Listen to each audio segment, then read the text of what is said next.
Hello and welcome to the Connected Community Podcast.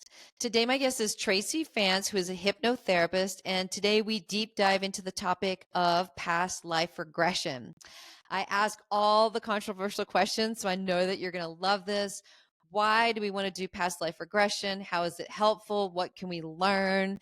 Do we need to keep coming back over and over again to learn these lessons? Why do we have this amnesia? Do we go from human form to human form? And so much more. I think you're going to love this. I want to thank you so much for being here. If you're enjoying the podcast, please take a moment to give us a like, a share, and a subscribe. And I'm going to hop on in with my episode with Tracy. I hope you'll enjoy.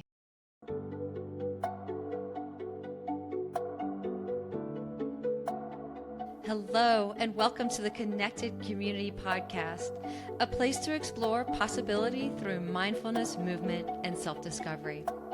Our intention is to deliver insight and inspiration while fostering conversations that are genuine, unfiltered, and deeply human. We hope you will enjoy today's episode.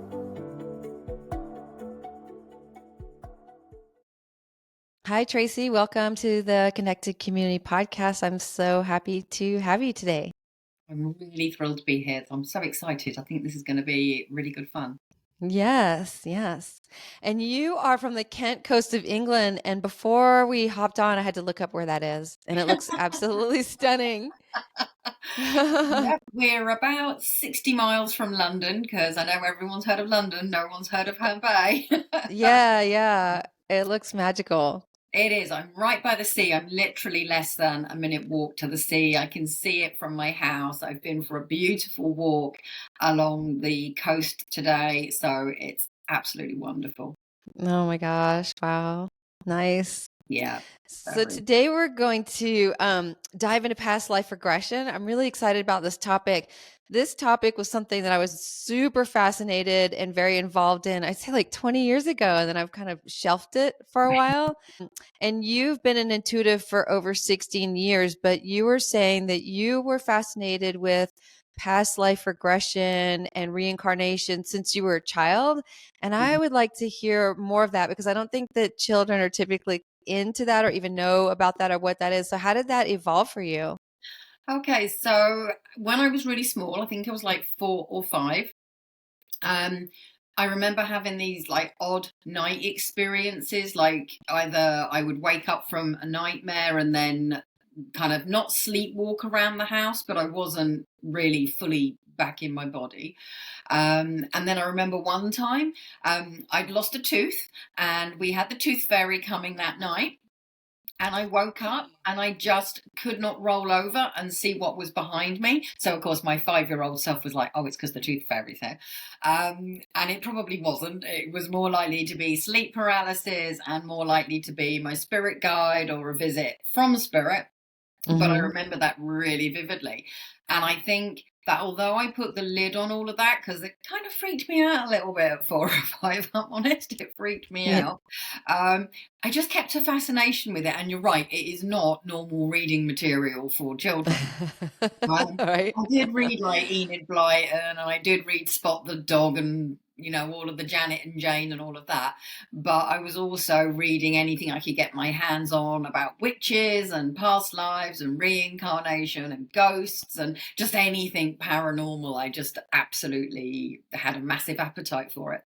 And that just stayed with me forever. But I can remember as a teenager, for those of you that are a lot younger than me, back in the day we used to play records on a record player, and this particular book had a floppy record in it, and you took it out and put it on top of a normal piece of vinyl, and then it played it. I know exactly what you're talking about, actually. Yeah. And I remember sitting there transfixed by this recording of people being regressed and talking about their previous lives and stuff. And it just really hooked me and it really made me think about why are we here? What happens when we die? What happens in between? And we didn't have the internet, so I didn't have all this fabulous material that we have these days. And I didn't have anybody who was into all of this either. And it was a real case of being brought up by muggles in a muggle world. And Mhm. I just had to find my own path. But I just kept this passion, this fascination for reincarnation and past lives. And here we are, fast forwarding 40 odd years later, and I'm still fascinated. Yeah. That's super interesting that you were interested in that when you were so young, that Mm. you even had the capacity to think around that way. Yeah, I've thought about that a lot when people ask me questions, and I can't even remember that process of how I went from, oh my God, this is really scary and I can't move, Mhm. to keeping this fascination with it alive, rather than just, no, no, no, it's scary, shove it over there, where's my Cindy? Yeah. Yeah. Yeah. And I did the Cindy doll bit as well, but I was far more interested in going on ghost hunts around the local estate and freaking ourselves out. And when my father remarried, when he remarried when I was 10, um, but somewhere like between the age of 8 and 10. My stepmom, she was into this, and I remember her telling us stories. The usual urban myth about if you do Ouija boards, you'll get a poltergeist, and she got a friend that had ended up with a poltergeist, and that just fed my fascination. It was meant to put me off, Mhm. but it didn't. So we even made our own Ouija board, which I would not recommend. But when I was 8, it seemed like a really good idea. Go and do that in a controlled environment if you want to do that at all. Um, so there were these little things that they, to me, kept me on track, and I just never lost that fascination. I just never got bored with it, and I still haven't. It's probably one of the Mm. few things in my life, other than reading, that I've done all my life. Mhm. Is this what pushed you to become a hypnotherapist or have the interest in that area? Yes, it is, because up until that point, I had always just thought about stage hypnotism, where they make people bark like a dog Mhm. and the doorbell goes and stuff like that. And I was just like, oh, that's just humiliating. Why would you want to do that to yourself? Yeah. And why would you want to do that to somebody else? So I had no interest at all. Um, and then I saw Paul McKenna, who's a UK famous celebrity hypnotherapist, and he actually did a program where he was helping people overcome problems in their lives. And I was like, oh, okay, well, this is different. So combined with my fascination with past lives and reincarnation and regression and wanting to help people, I thought, yeah, this is something I could do. And I wasn't massively in love with what I was doing for work back then. So I thought it's something I can build up on the side, get a reputation for, and kind of swap tracks. But that's not really where it went. Mhm. What was your first experience of past life regression, and how were you regressed? Did somebody do that for you, or did you find another way to do that for yourself? And no, my first one was like, I was regressed by somebody else using hypnosis. And if you've ever had that morning after the night before when you're like, oh, please tell me I didn't drink that beer and dance on that table. It was a Mhm. little bit like that, because I was mortified. I'd been this absolutely total bitch in this previous life. And it totally made sense of why my mother and I didn't get on in this life, because it was payback big time. And I'm like, oh my God. Oh my gosh. Karma. I'm just really embarrassed that I was such a total cow. It's just, oh, even now it makes me cringe, even though I know that you can't isolate it like that, but it's still just like, oh, no, I just couldn't do that. So, Mm. And so what would be the benefit for people to be regressed in the first place? Why would somebody come to you and ask for that? okay. Oh, well, there's loads of answers to that. So the obvious one is just sheer curiosity. Was I Henry VIII? Was I Anne Boleyn? That kind of stuff. That's quite often a common one. Um, Most people come because they've got an issue of some sort. Um, Mhm. Maybe they're just permanently unhappy, and they're looking at their life going, well, everything in my life is wonderful. Why am I so miserable? And they'll come and have past life regression and see if there's something deeper. Mhm. It might be that they've got a challenging relationship in their life and they're like, geez, like, why have I got this? And we'll do the regression and they'll turn out there's all this history between their soul and this other soul, and it's kind of playing out in this life. Sometimes it can be a health problem or a phobia. I had a lady come to me, and I can't even remember what we were originally actually working on. But during the session, it transpired that she'd been male, she'd been on the Titanic, she had drowned when the boat went down, and that she was on her way to, or he was on his way to the US to be with their fiance, and they were using their job as a waiter on the Titanic to pay their crossing, basically. Um, and when we finished the session, my client was like, oh my God, that makes so much sense. She said, I've just always had this morbid fear of water. She said, I can't even paddle in the shallows. Mhm. And Mhm. she'd never even mentioned that to me when I did my normal, do you have any phobias, blah, blah, blah. And we sorted out whatever it was she came to see me about, but we also released this phobia of water. And also, she'd had this thing about needing to get to the States all of her life. She'd been trying to get jobs out there. She'd nearly married somebody. She'd looked at just like buying a house there, and it just never panned out. It was like it just wasn't meant to be, but she desperately needed it to happen. And Mhm. so by releasing this promise of I will come to you in the US and I will marry you and we will have children and live happily ever after, she didn't need to do it anymore. I think she was still planning to go there on holiday, but she didn't have any desire to go there permanently. It was just like, no, it'd be nice to see it. And then I'm coming Mm. home. So it was, for her, she said to me, it was like a massive weight coming off of her, that she felt there was something she needed to be doing in the Yeah. US and she had to be there. So it was so more powerful than she anticipated it being, because we just weren't expecting that to come up, and it was really lovely, actually. How do you move from somebody going into a past life, gaining awareness, and then shifting into a different perspective from that awareness? Okay. Well, that's quite a tough one, actually. I mean, not everybody that comes to me is spiritual.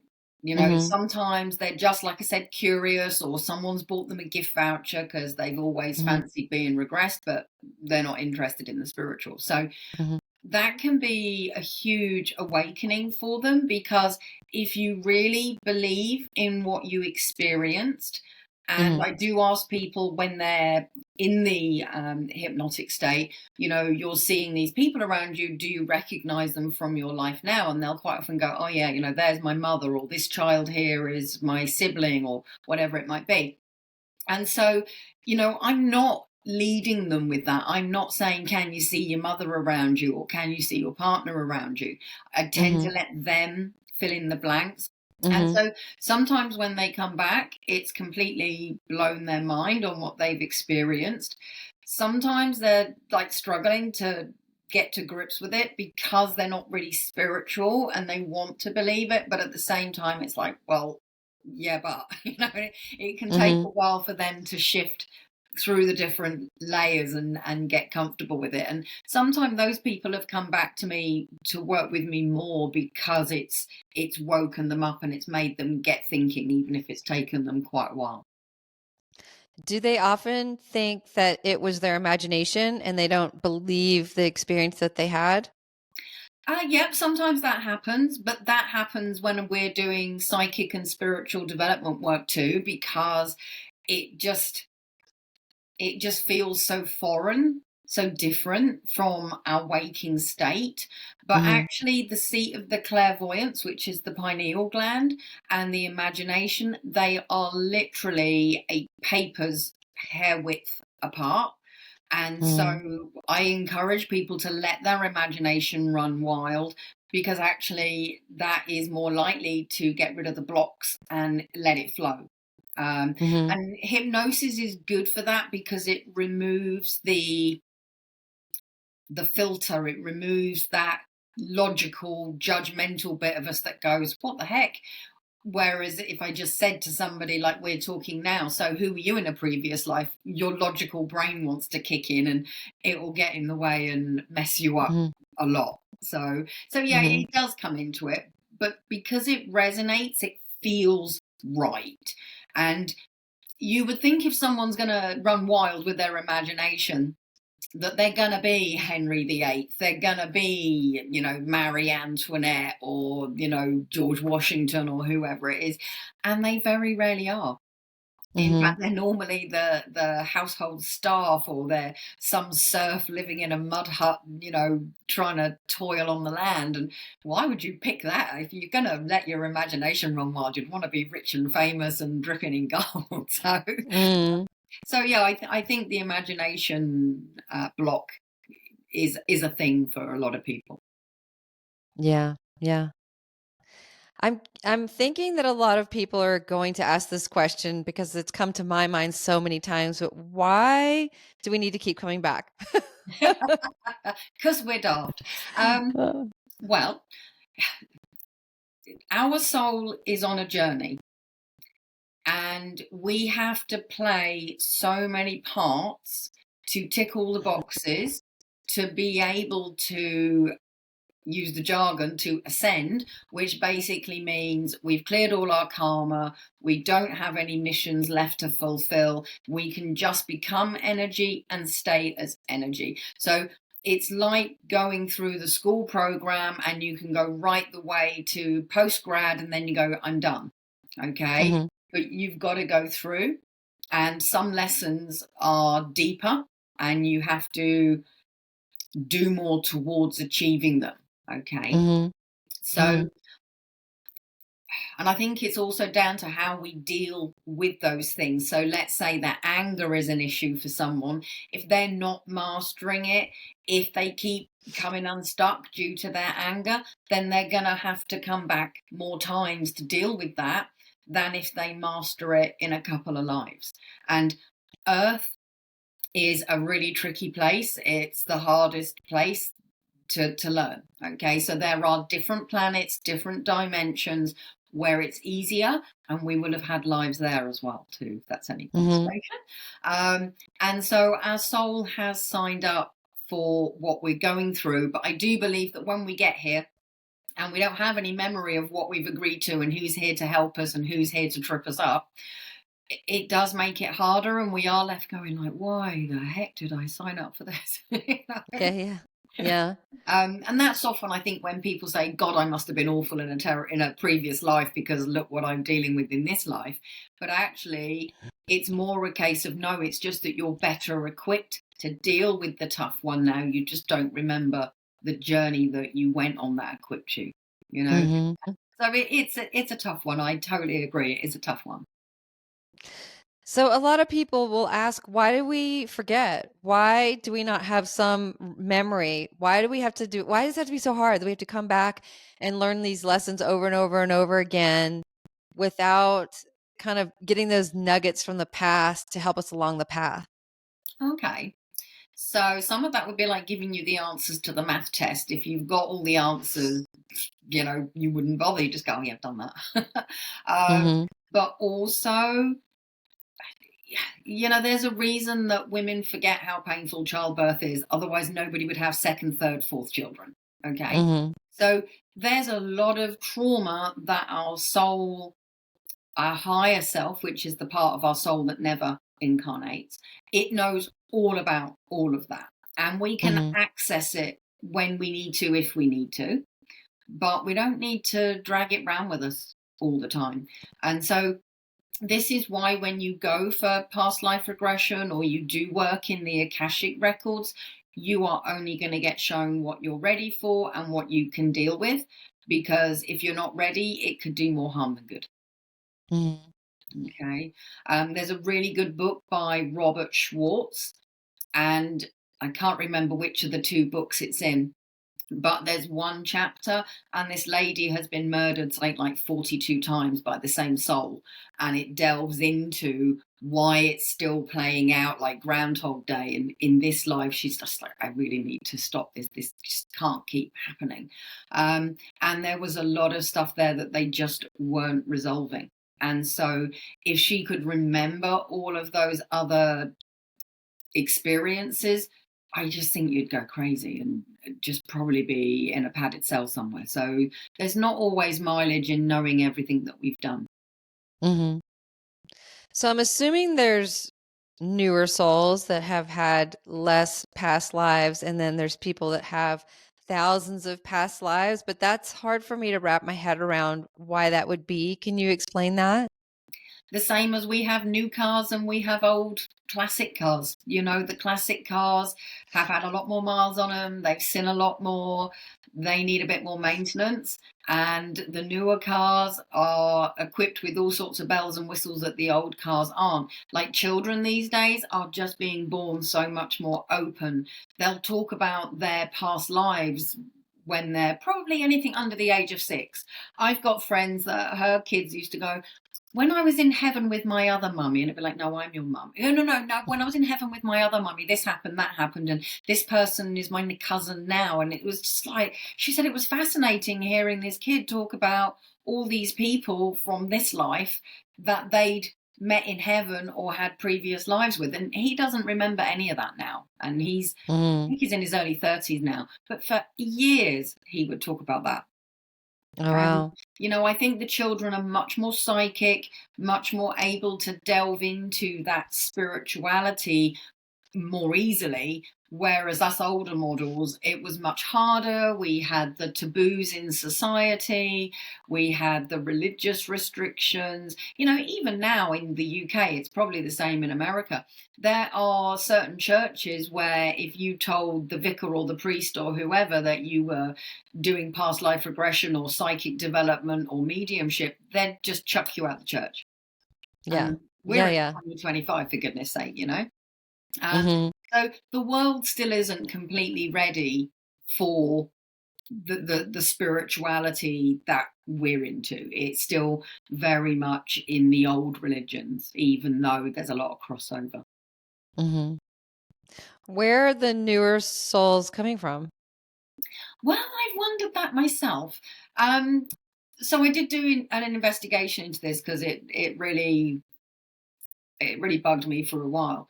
And whether you want to call it God, source, the divine, whatever you want to call it, there's this realm, this dimension, like heaven is a dimension, if you want to think of it that way, where these souls are created and they're very new and very naive and they don't have a lot in the way of skills. They've got to learn it all. And to that extent, they're very much like us humans. We're born, we have to learn to eat and walk and talk and dress ourselves, and then we learn at school, and then we learn the adult skills. And so if you think about these souls, every time they incarnate, they're growing. Every time they're incarnating, they're taking on new skills, new knowledge, and updating the ones that they have. And it's a Mhm. long process. And so, ever since this planet has been in existence, people have been having lives. So, there will be people that could probably tell you about their lives living in caves. I haven't come across one personally, but they must be there. Mhm. Mhm.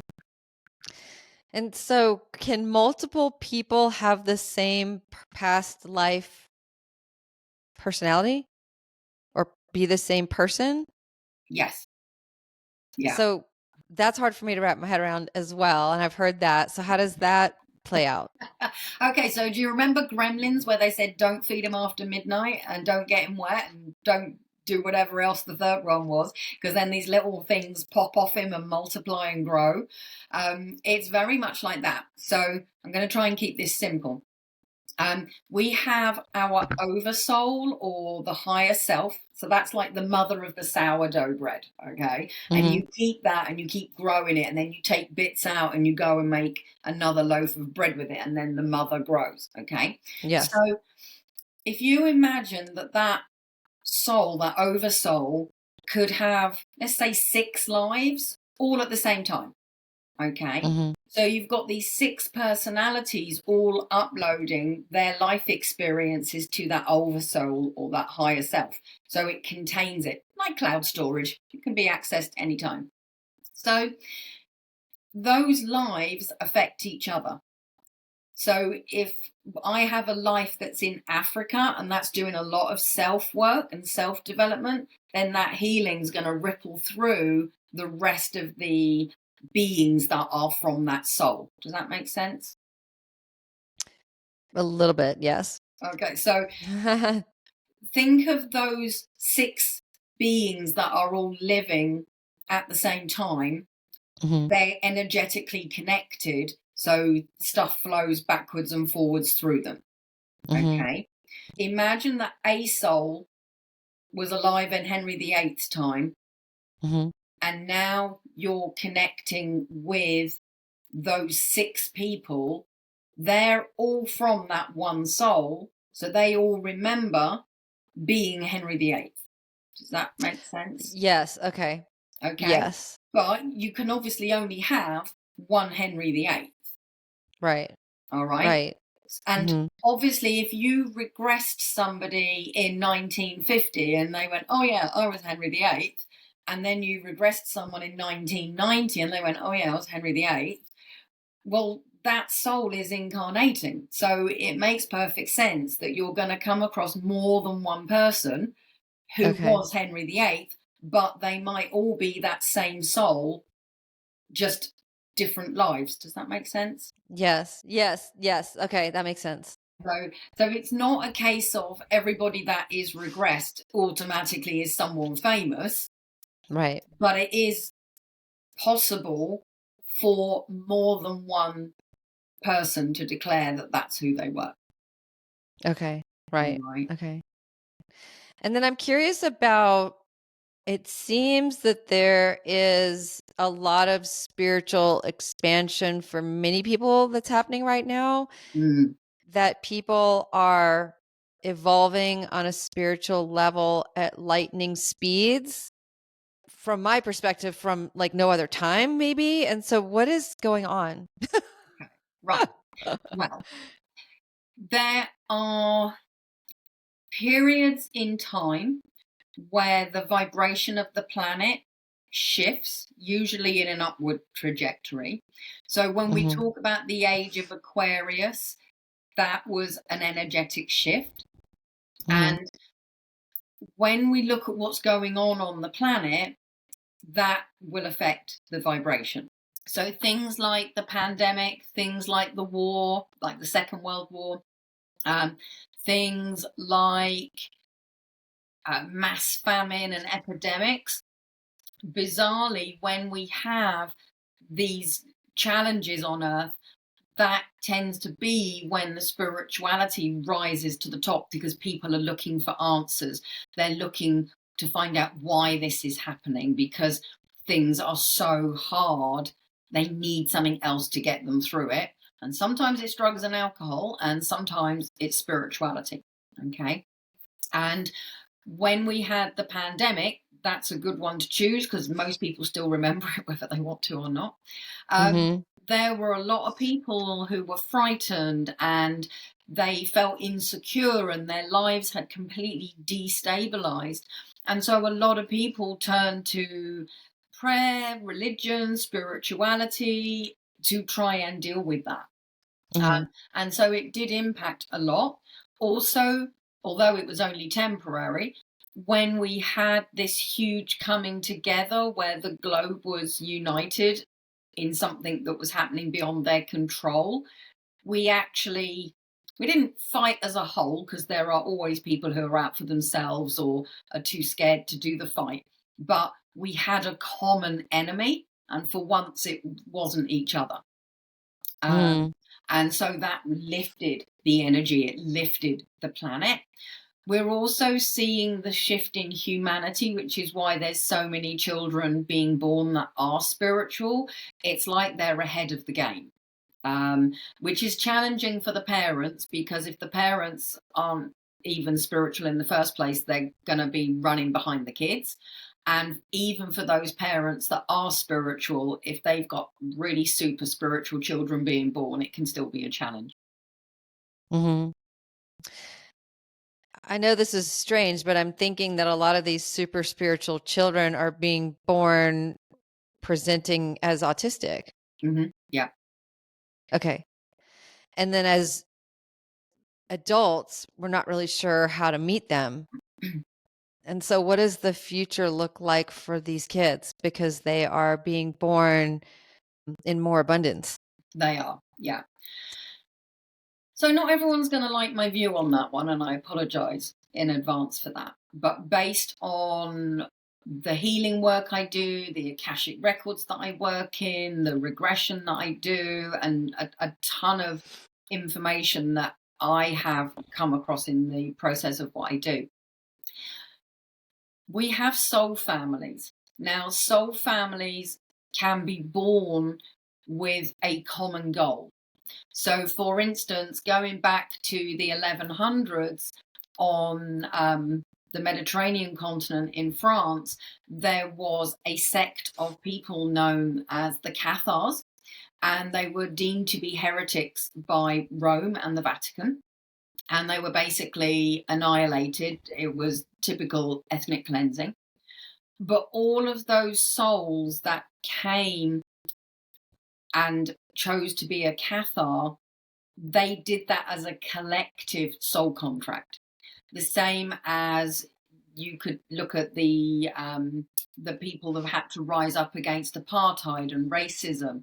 That collective meant that they stood more chance in doing something about it than just one person.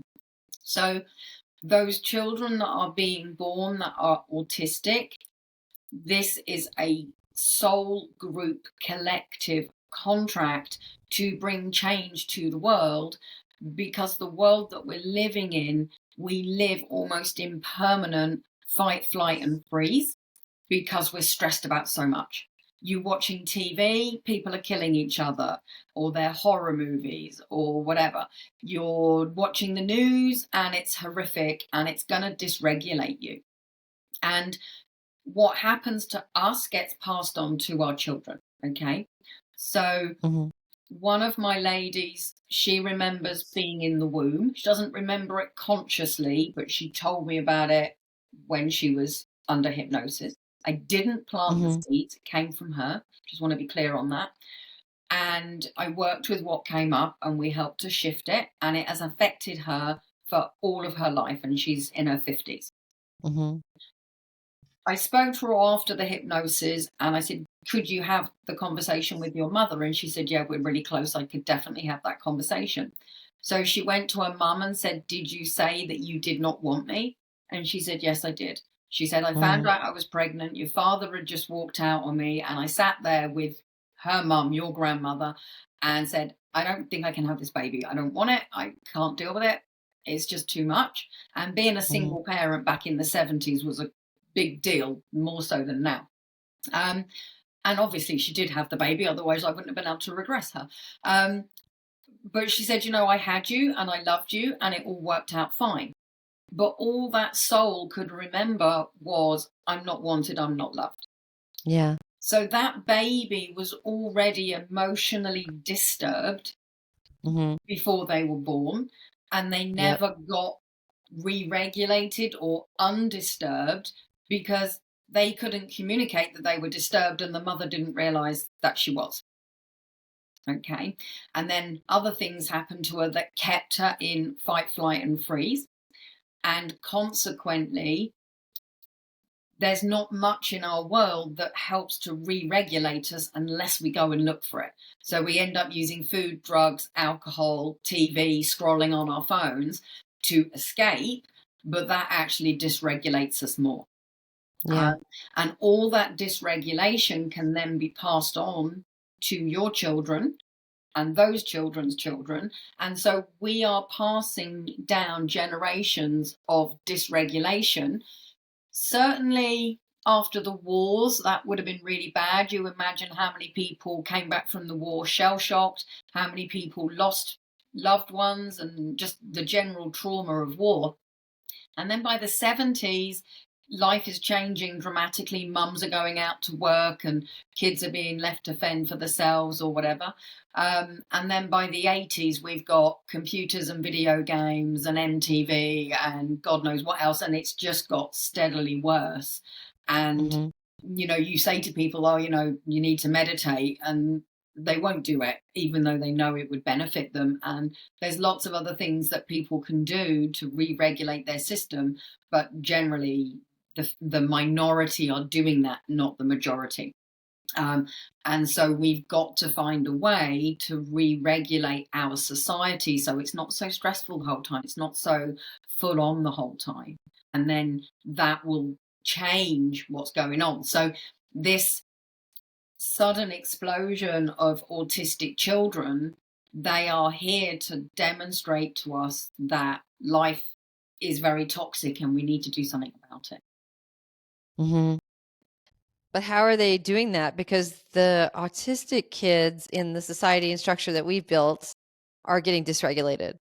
Yeah, they are, because the environment's not changing enough. And I am generalizing. I am sure that there are parents or therapists or support workers or whoever that are counteracting the problem, but Mhm. it's not a global response. So a lot of the people that are autistic, and this is not my speciality field, I want to be clear on that, um, they don't enjoy lots of noise. So their Yeah. sensory issues are to quiet the world down. Okay. And I don't know Mhm. whether you have it over there, but in the UK, some of the shops and the supermarkets, they will have an hour or whatever in the day where the lights are down low and there's no music playing. Oh, So wow. those that have sensory issues can go shopping without that overwhelm and that overload. Yeah, we don't have that. Mm-mm. Okay. So this is us trying to help, but it's only a tiny drop in the ocean. So then Right. you'll find that when they're at home, the parents have to find a way to deal with that. So maybe they have to give the kids ear defenders to keep the noise out, or they play white noise. But then there's also sensory things, like some of the autistic children are very much affected by fabrics. Everything feels like wire wool, even if it's silk. Okay. Yeah. um, Food textures can be a problem as well. Okay. And so there's lots of things that autistic people need to do differently. And so they're not good with noisy TV and loads of shoot 'em up. They can't do with too many people around them. And so they're forcing more quiet time, more chill out time. But as I say, it's not everybody that's getting that response, because Mhm. our system is overloaded in the UK. It can't cope with the amount of people that have autism and ADHD. And the parents are Yeah. doing the best job they can. So at the schools, I'm not criticizing anybody. I've got quite a few friends that are in that situation, and it is really tough. And trying to figure it out on your own as a parent with little or no support, you might as well just be in a boat with no rudder in the middle of the ocean and just hope you get to land. It's tough. Mhm.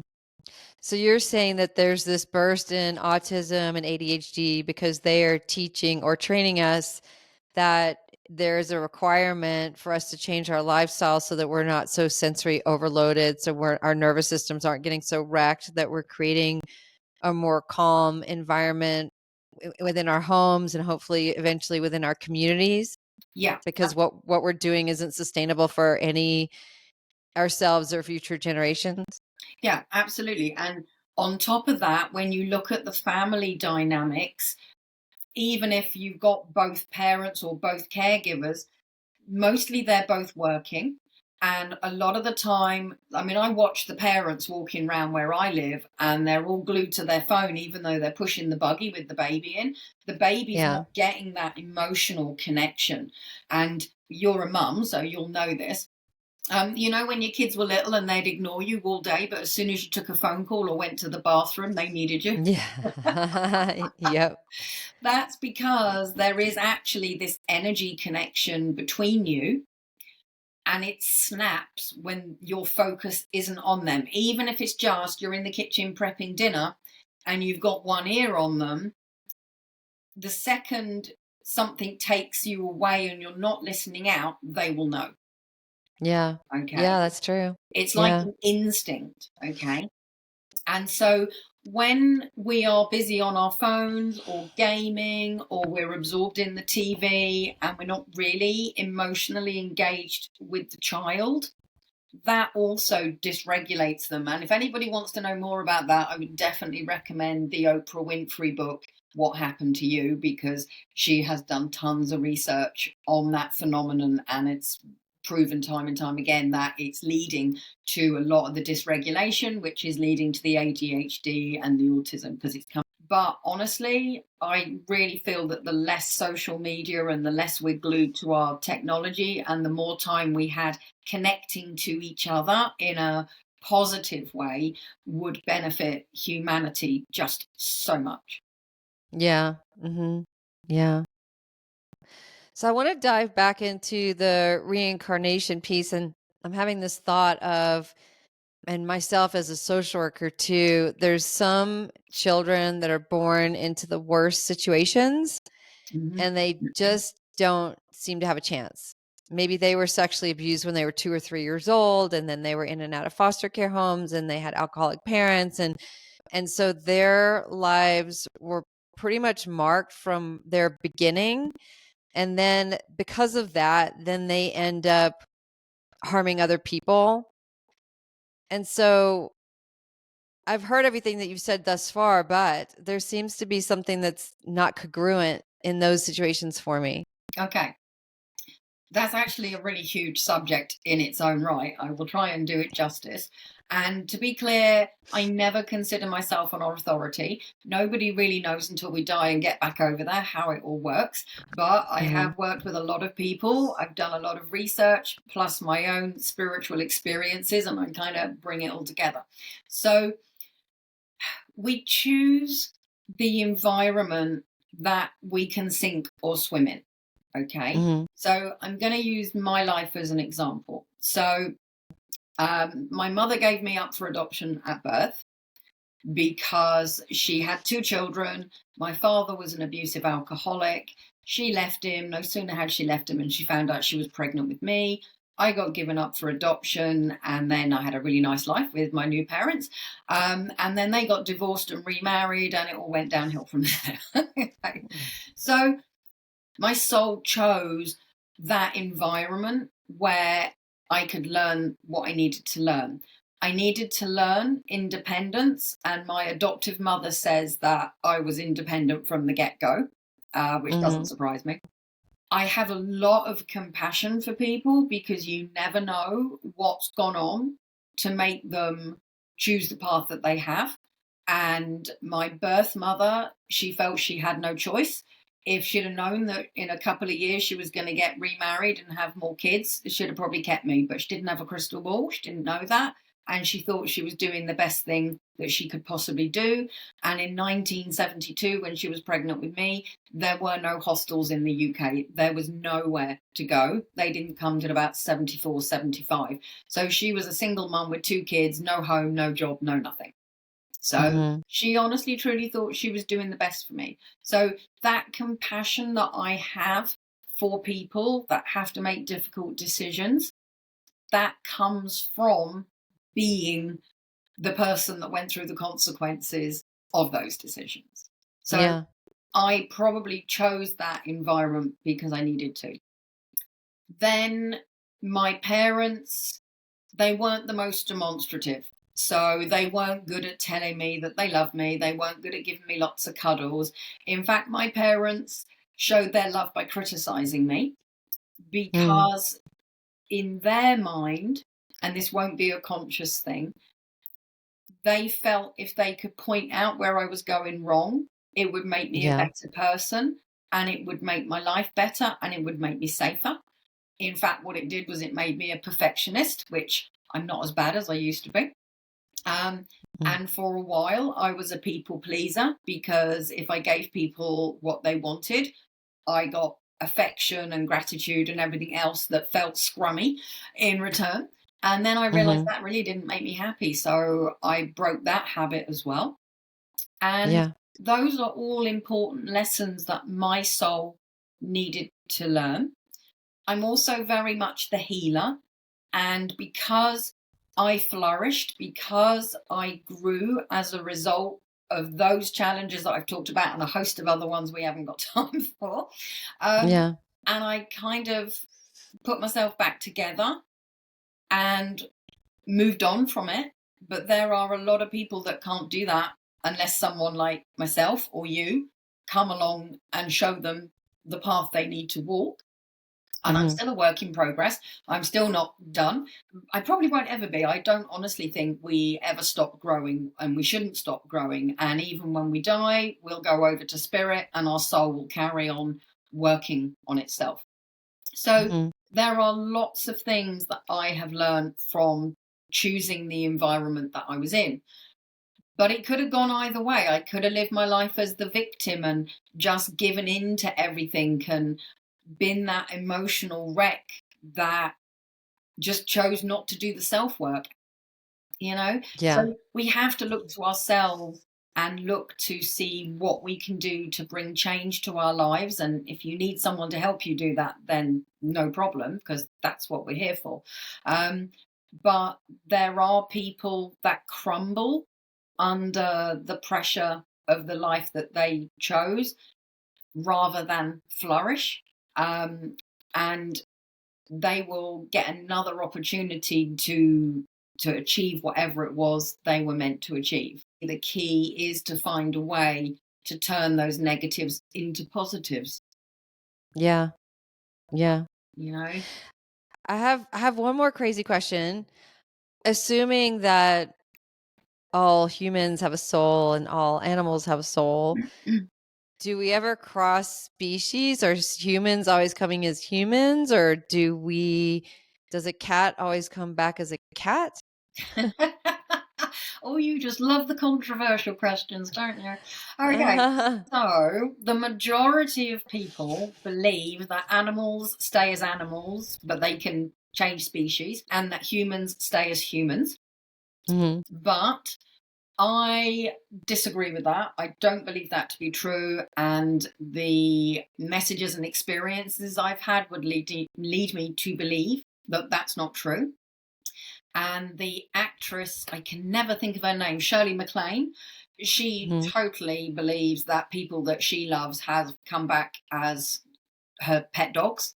Um, and there are a lot of people that will tell you the same. They'll say, I'm sure my dog is human, or I'm sure my cat is human, or my horse helped me through a really traumatic time. And I really believe that they're more than a horse. I believe they're human. They might not Mhm. specifically be able to say, oh, that's my granddad or my first Right. husband or whatever, but they'll just know that there's more to that animal than just a non-sentient soul.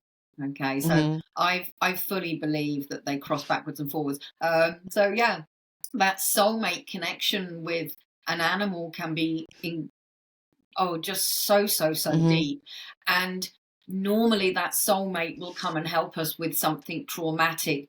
Maybe it's abuse, maybe it's cancer, maybe it's a really awful breakup, or a huge bereavement or an illness or something. And time again, people will say, oh, if it wasn't for my cat, my dog, my horse, whatever, I would Yeah. never have gotten through that time of Yeah. my life. Maybe it's even just bullying, um, a lot of kids will say that when they were bullied, their pet was their best friend, and there was no judgment and there was unconditional love, and it kept them going.